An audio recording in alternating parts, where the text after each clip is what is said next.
أعوذ بالله من الشيطان الرجيم. بسم الله الرحمن الرحيم. أرأيت الذي يكذب بالدين فذلك الذي يدع اليتيم ولا يحض على طعام المسكين فويل للمصلين الذين هم عن صلاتهم ساهون الذين هم يراءون ويمنعون الماعون. صدق الله مولانا العظيم. رب اشرح لي صدري ويسر لي أمري واحلل عقدة من لساني يفقه قولي. اللهم صل على محمد وعلى آل محمد كما صليت على إبراهيم وعلى آل إبراهيم إنك حمید مجید.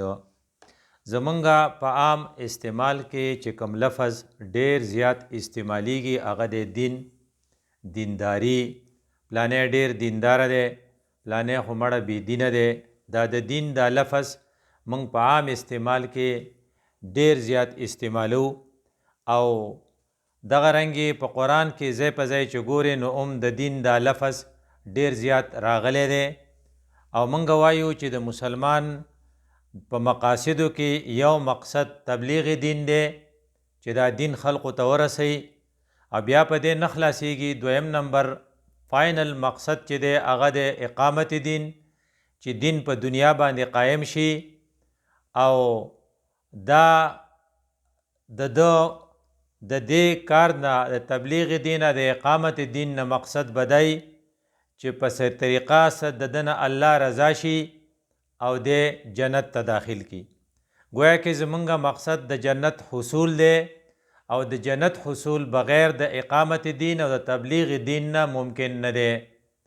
د دین دا لفظ داسې عجیبه لفظ دی چې دانا یدینو دینن، دیتا ذوی الازداد وی چې د دواړه معنی دي.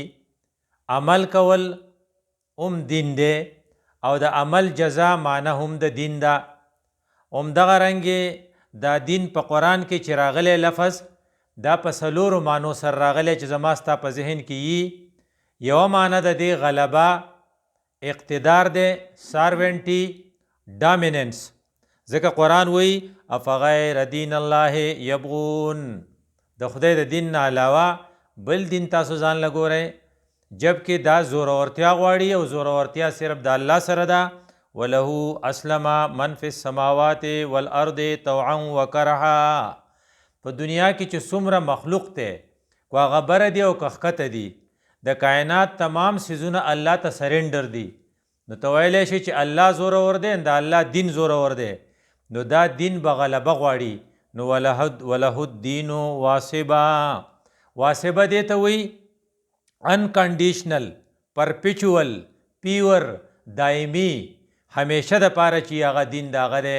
نو گویا کې د دین لفظ چې مونږ استعمالو، چې مونږ په ذهن کې دا مفهومي چې د دین په دې خپل لفظ کې غلبه ده، دا به مغلوب نه، دا به غالبي، او دا به غالب. دا دین چونکې د حاکم دی نو حاکمیت به د الله یي. د دې وجه نه زموږ هغه خلق چې هغه حاکمیت پارلیمنٹ له ورکوي او وایي چې میجارټي از اتارټي، هغه د دین د دې مفهوم مخالفت کوي.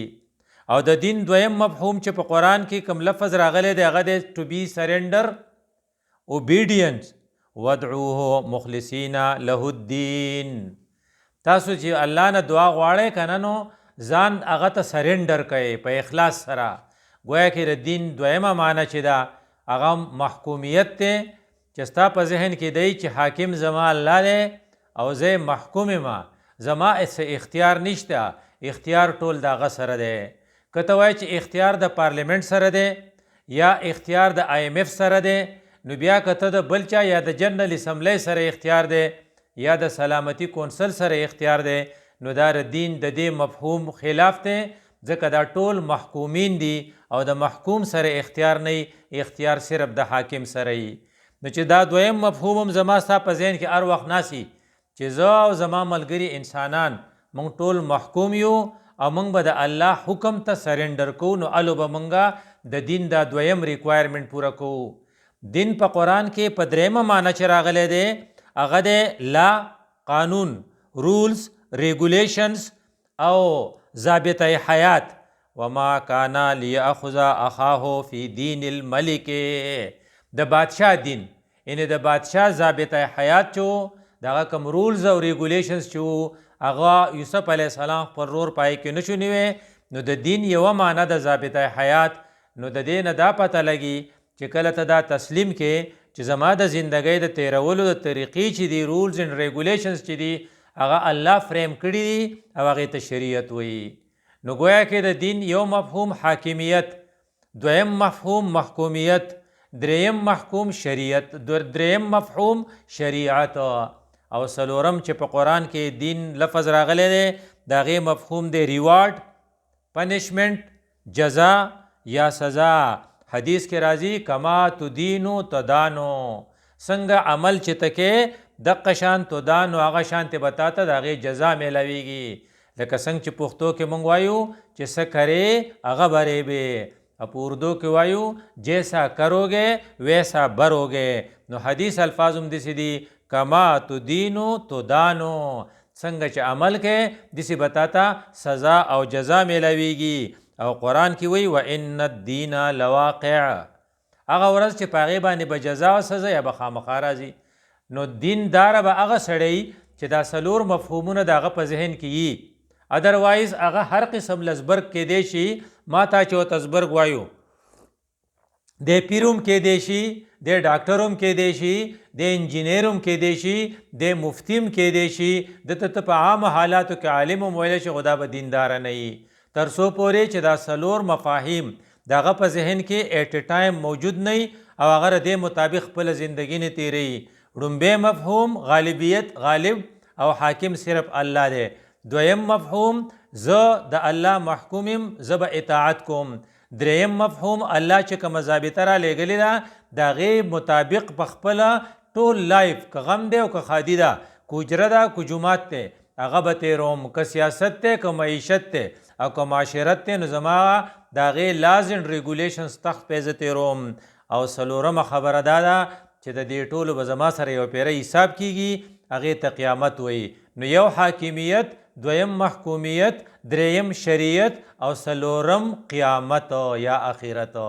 دا څلور واړه خبرې چې ستا په ذهن کې وي او د دې مطابق ته خپله زندګي تیرې، دې ته به دینداره وایي او دې ته به دین وایي. ادروایز که داسې نه وي نو ته به هسې عبادت ګزار تا ته ویلی شي او هسې درته یو سړی ویلی شي چې دا شیخ دی، خو دینداره نشه کېدی، ځکه د دین مفهوم ستا په لایف کې نه دی ننوتی. دا دین خپل زور غواړي او د زور دپاره به محنت کې.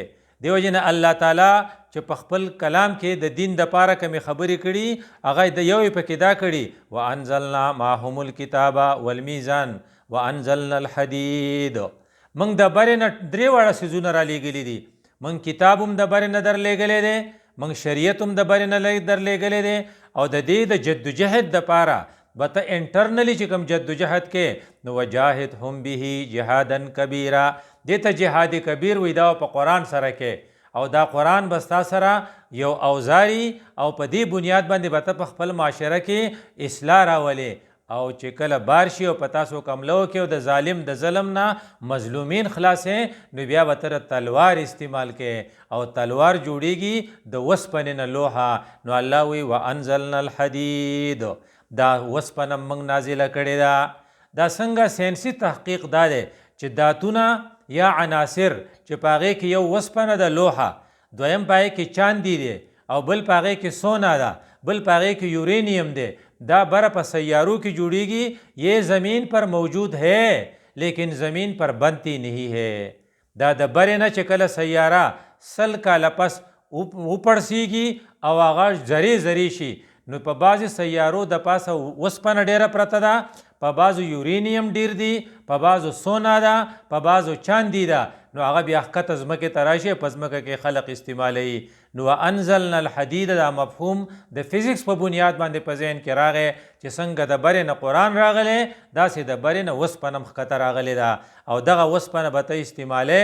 او د هغې دپاره الله وایي چې دا دین د غالب کولو دپاره ته کوم محنت کې که نه، نو الله وایي واعدو لهم ما استطعتم، من قوه ته به قوت حاصلې خو د هغې دپاره به دومره محنت کوې چې لامحدود محنت به کوې ګوره د هر شي یو حد دی منځونه 5 منځونه به کوې 6 نشته او روجې په کال کې یو میاشت روجه ده 2 میاشتې نه دي او حج په عمر کې یو حج دی او 2 حجونه نه دي دا پتا فرض دي خو د دین د قیام دپاره جدوجهد لامحدود دی مستطعتم لفظ ویلی دی دومره به کوشش کې څومره چې ستا نه کیدی شي او څه حاصلې من قوت رسول الله صلی الله علیه وسلم چې خبردار هو الرمی دا غشي دی غشي جوړ کړي او دشمن پې ولی په نن سبا زمانه کې اټمی ټیکنالوجي او میزایل ټیکنالوجي به ډیولپ کړي چې دا دین قایم شي او ومن رباط الخیل او د ترانسپورټ دپاره پوخا اسونه اوښانو او اوس بختربند گاڑی دی او جنگی تیاری دی او اټمی ابدوزونه دی یا بحری ابدوز دی دا بستا سره او په دې به خرچه کې او دې له به دشمن خلاف به دا تیارې دا ستا فرض دی نو د دین د قیام دپاره یو تبلیغ دی چې بل قرآن دی او بل جهاد دی چې بل تلوار دی هغه به کې نو گویا کې د دین 4 کمپوننټ دي نمبر 1 غلبه نمبر 2 محکومیت نمبر 3 شریعت او نمبر 4 د قیامت غم چې ستا سره وي په کومو خلقو کې چې دا صفت په دې بنیاد باندې موجود نه وي ان هغه دین به طور جزا او سزا نه مني او هغه د هغو سره دا غم نه چې ورځ به الله ته پیښېږم او دویم ورسره دا کمزوري په هغو کې چې هغوی به طور ضابطه حیات دین نه مني بلکې ضابطه حیات د هغوی په کلو کې رواجي او د هغوی په پارلیمنټ کې بیا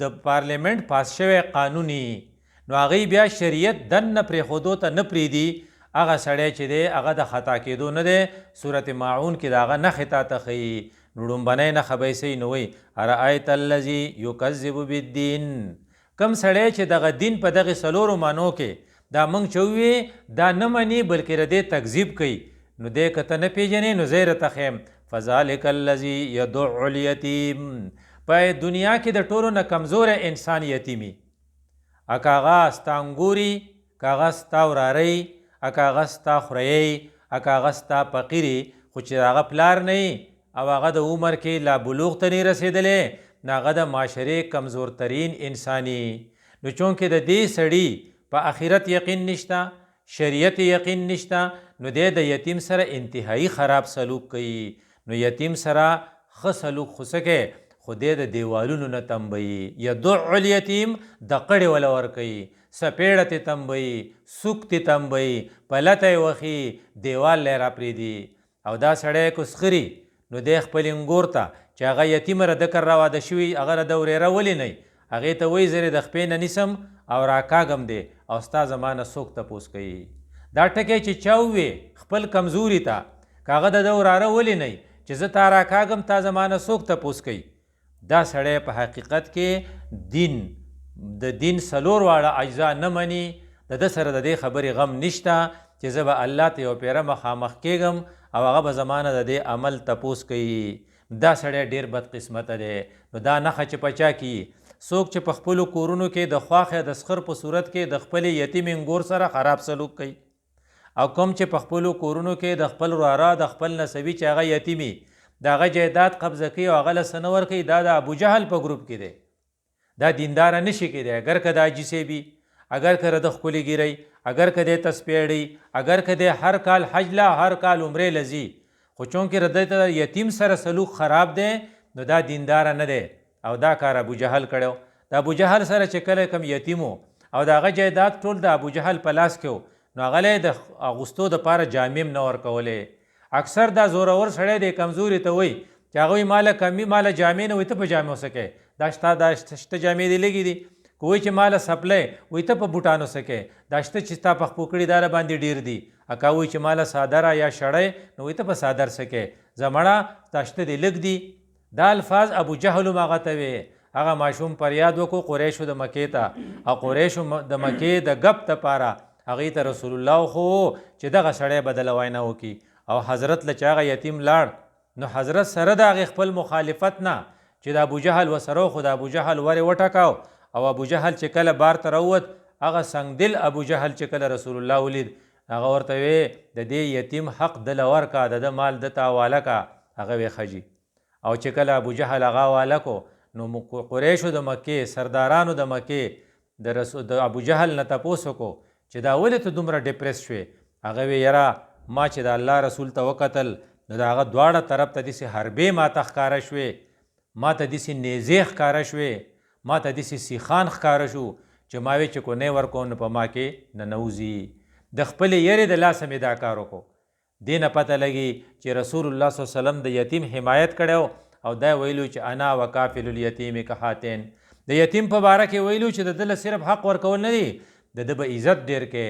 نو کم خلق چې دینداری نو کلا بل لا تکرمون الیتیم، تاسو د یتیم عزت نه کوئ، نو دینداره سړی به د یتیم عزت کوي. او دې وجې نه ابوبکر صدیق رضی الله عنه اعلان کړی چې زه بادشاه شوم په تاسو کې به هر هغه زورور زما په نیز کمزوری تر څو پورې چې ما د کمزوري حق د هغه نه نه اخیستی، د هغه د کمزورو حق واغست. دې نه پته لګي چې کم سړی دینداره نه او هغه شریعت بطور شریعت دین نه قبول کړي او بطور یقین اخرت د هغه نه، نو د هغه رویه به د انسانانو سره انتهایی نازیبه یا په هغې کې یتیم پټاپ دی. د هغې نه پس دویم نمبر عام مسکین سړی، نو الله د هغې ذکر کوي ولا یحض علی طعام المسکین. دله پکار دی چې د خپل مال نه مسکین له څه ورکي، خدای به مسکین له د خپل مال نه هېڅ نه ورکوي. او ورکول خو څه کې، خو که بل سړی ورکوي نو هغه ته به بل سړي ته وینا کول چېرې د دې مسکین سره ښه وکړه، دا د ټول نه آسان کار دی، خو دا به هم دی نه کوي.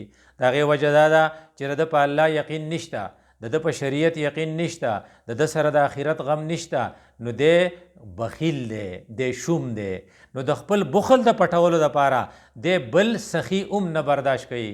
نو که بل سړی سخاوت کوي نو دی به هغه ته وایي چې لیونی شوی خو نه، خپل مال په دې خور پړقو باندې خلاصې، خپل مال دې دی بچې که په سبا به دې په کار راشي.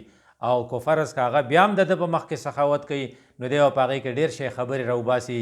نو بېدینه سړی که ته نه پېژنې او ته په دې نه پوهېږې چې دا سړي آخرت یقین مضبوط دی او که نه، نو چې کله دا نښه دې پکې ولیده چې دی دومره شوم دی چې په خپل هم بل چاله څه نه ورکوي او بل هم نه پرېږدي، بل ته هم وینا نه کوي، نو ته پوه شه چې قرآن په صورت معون کې دویمه نښه ده دا ویلې ده چې دا سړی ولا یحض علی طعام المسکین، د مسکین په باره کې به د مسکین په خوراک باندې دا د مسکین دا خوراک چې د سره کوي دا د هغه حق دی، ځکه چې ستاسو په مال کې حق دی د غریبانانو، دا چې وله ورکوي نو پته یې ملازره چې خپل حق پسې راغی ستا نه وخوړ، خدای په خپل هم نه ورکوي او هغه ته هم نه وایي.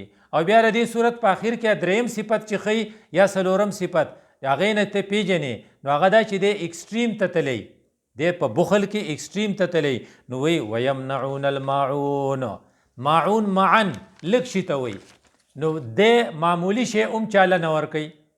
یعنې عام روټین کې هر هغه شی چې د هغې په ورکولو د سړي هېڅ نقصان نه کېږي. په ګاونډ کې اکثر غریب سړي کره د تیلو ډبې یي، د مالدار کره نه، نو مالدار ترې تیلو ډبې غواړي یاره ماچس بنئ چې راکې، او چې لږ نوی نظام نو ته ورته ویلی چې لایټر بنئ چې راکې. او دغه رنګې اندرپایا که د چا نه وغواړي چې یاره موږ چت ته خیجو زموږ چت ساسي موږ یې ننداره کوو اندرپایا به رانه کې.